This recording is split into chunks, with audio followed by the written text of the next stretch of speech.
नमस्कार दोस्तों, आज के हमारे वीडियो में आप सबका आत्मिक स्वागत है, अभिनंदन है। मेरी आप सबसे गुजारिश है कि हमारे चैनल गोष्ठी विद डॉक्टर अतुल को आप लाइक करें, सब्सक्राइब करें और मित्रों के बीच में शेयर भी करें। तो हमारा जो कार्यक्रम है रचना पाठ, उसमें आज हम प्रस्तुत करने जा रहे हैं आपके सामने हिंदी की युवा कवियत्री विशाखा मुलमुले को। विशाखा मुलमुले के 2 कविता संग्रह हिंदी में प्रकाशित हो चुके हैं। एक पानी का पुल और दूसरा संग्रह है अनकहा कहा। इसके अलावा मराठी में भी कुछ कविताएं उन्होंने अनुदित की हैं। विशाखा मुलमुले की कविताओं की विशेषता है कि वे अपनी कविताओं में सामाजिक चिंता, स्त्रियों के स्वाभिमान, उनकी समानता और मनुष्यों में व्याप्त मूल्य पतन के ऊपर लगातार अपनी चिंता जाहिर करती हैं। विशाखा मुलमुले को मध्य प्रदेश हिंदी साहित्य सम्मेलन का वागीश्वरी पुरस्कार और छत्तीसगढ़ प्रदेश हिंदी साहित्य सम्मेलन का पुनर्नवा पुरस्कार भी प्राप्त हो चुका है। उनकी एक कविता की एक पंक्ति है, कविता का शीर्षक है नदी के तीरे। मैं कहती हूँ पिता हैं पर्वत समान, जो खाते हैं भारी थपेड़े, रहते हैं मौन गंभीर, देते हैं तुम्हें धीर। मैं हूँ उस पर्वत की बंकिम नदी, टटोलती हूँ तुम्हारे समस्त भूभाग। आजकल की नहीं यह बात, इतिहास में है वर्णित, सभ्यताएं पनपती हैं नदी के तीरे। यानी कि किस तरह से एक परिवार में माता और पिता की अलग अलग भूमिका होती है। पिता का व्यक्तित्व कैसा धीर, गंभीर और भारी संघर्षों से दो चार होता रहता है, और माँ किस तरह अपने बच्चे को एक संस्कार देती है, सभ्यता देती है नदी की तरह, बखूबी उन्होंने इस कविता के माध्यम से व्यक्त किया है। उनकी कविताओं में मनुष्य के अधोपतन के ऊपर लगातार चिंताएं हैं। जैसे कि वो कहती हैं, दिखती हैं मुझे गांव शहर देश के भीतर बाहर, मनुष्यों के बीच मनुष्यों के रंग की मौका परस्त इल्लियां।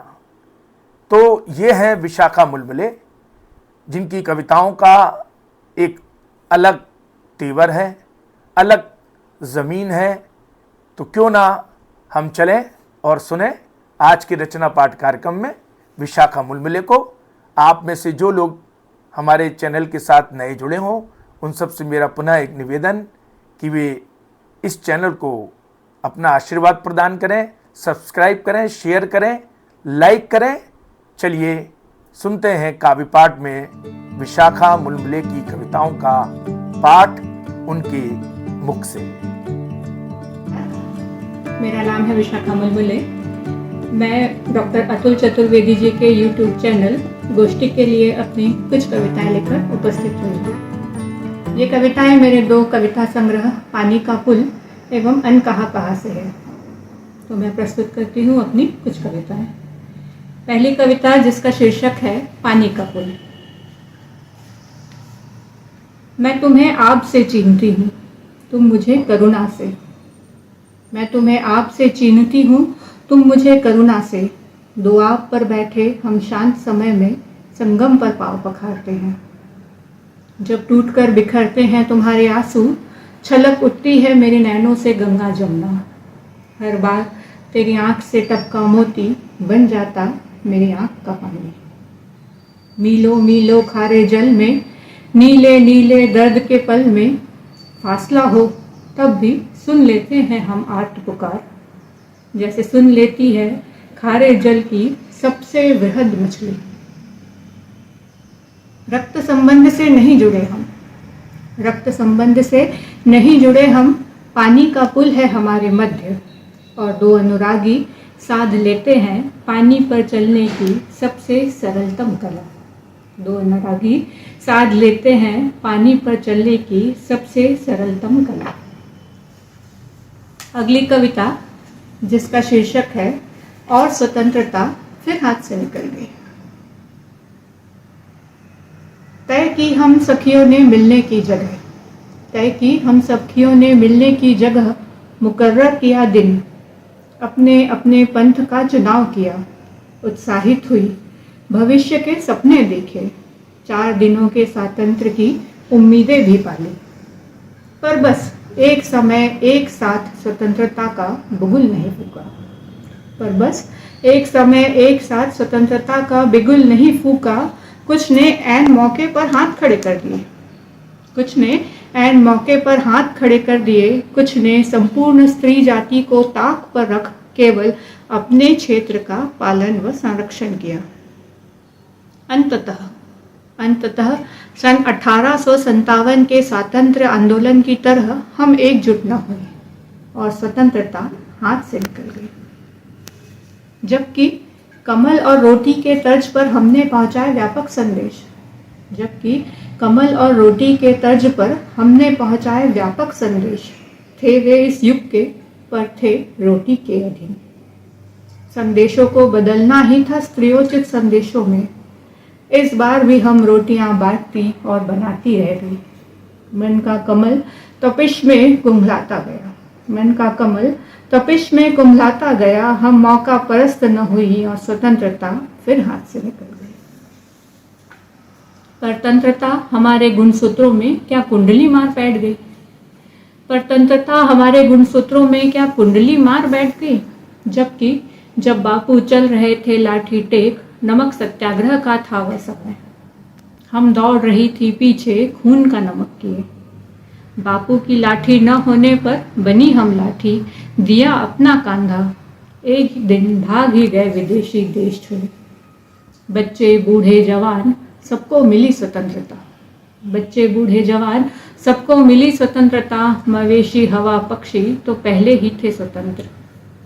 हम भारत माता की जय में अटक गई, हम भारत माता की जय में अटक गई। हम सोने की 4 दीवारी में देवी, मिट्टी की 4 दीवारी में बनी रही भोग्या। चारों खानों से चित्त हुई हम अचानक ही कच्छपों में बदलने लगी, समेटने लगी खुद को अपने ही देहों में, और स्वतंत्रता दाएं बाएं से गुजर गई। ये आयरनी है स्त्री जीवन की।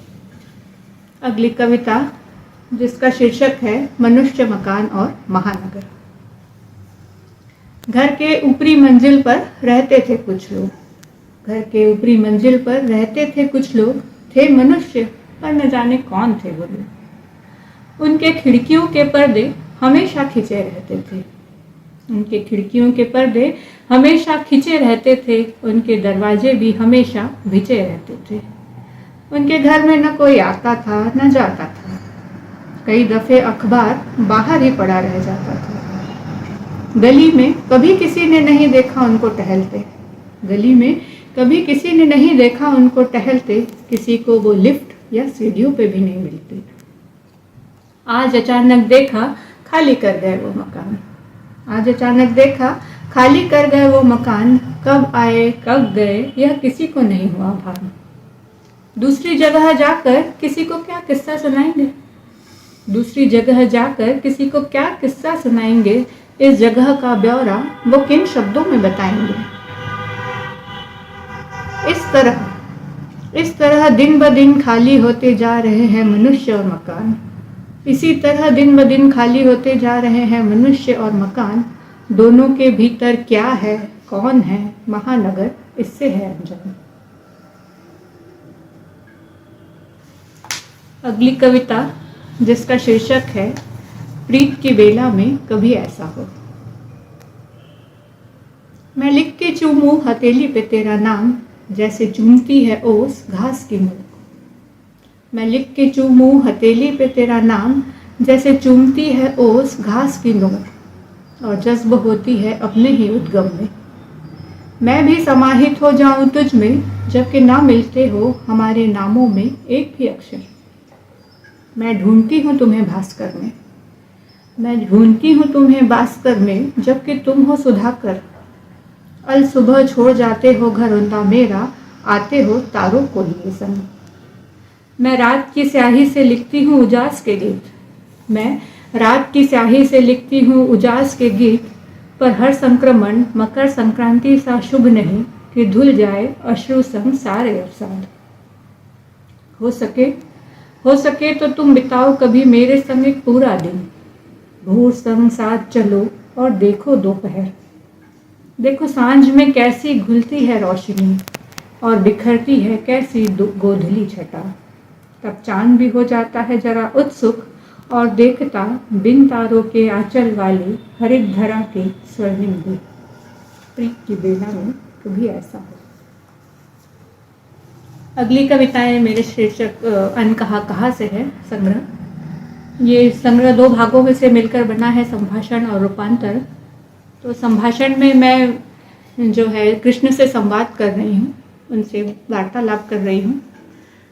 तो इसमें ये श्रृंखला कविताएं हैं, इसकी मैं 2 कविताएं पढ़ना चाहूँगी। इसकी पहली कविता है, मुझ में सखी बनने के सारे गुण हैं विद्यमान। मुझ में सखी बनने के सारे गुण हैं विद्यमान, मैं बन सकती हूँ राधिका कृष्णा भी, अर्पण कर सकती हूँ सर्वस्व बन मेरा। पर देव यह कलयुग है, यह मस्तिष्क का युग है, यहाँ कौन समझेगा सखी भाव। अब न कबीर है, न सूरदास, न रसखान, न वैसी रही वाणी, न वैसा ताना बाना। मैं एका बन तुम्हारे सानिध्य में प्रसन्न रहूंगी, मैं एका बन तुम्हारे सानिध्य में प्रसन्न रहूंगी, चाहूंगी सुभद्रा सा मिले तुम्हारा ध्यान। तुम पुनः सुनाओ मुझे चक्रव्यूह की रचना उसका भेदन, तुम पुनः सुनाओ मुझे चक्रव्यूह की रचना उसका भेदन। अब 8वां प्रहर है युद्धकाल, निद्रा में भी रहती है अब स्त्री चौकन्नी, इस बार न लगेगी मेरी आंख।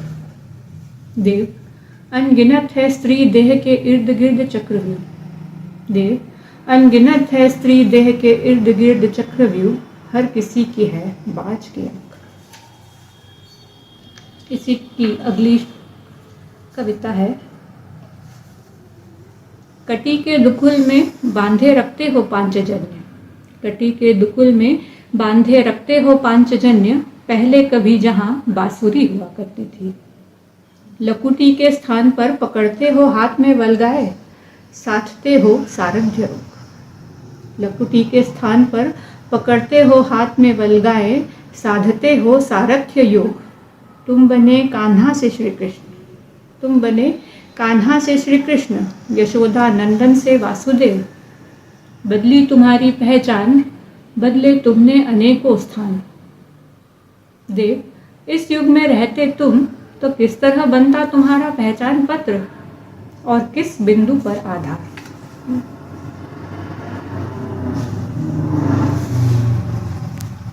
इसी संग्रह के रूपांतरण भाग से अब मैं कुछ कविताएं पढ़ रही हूँ। पहली कविता जिसका शीर्षक है कामना में।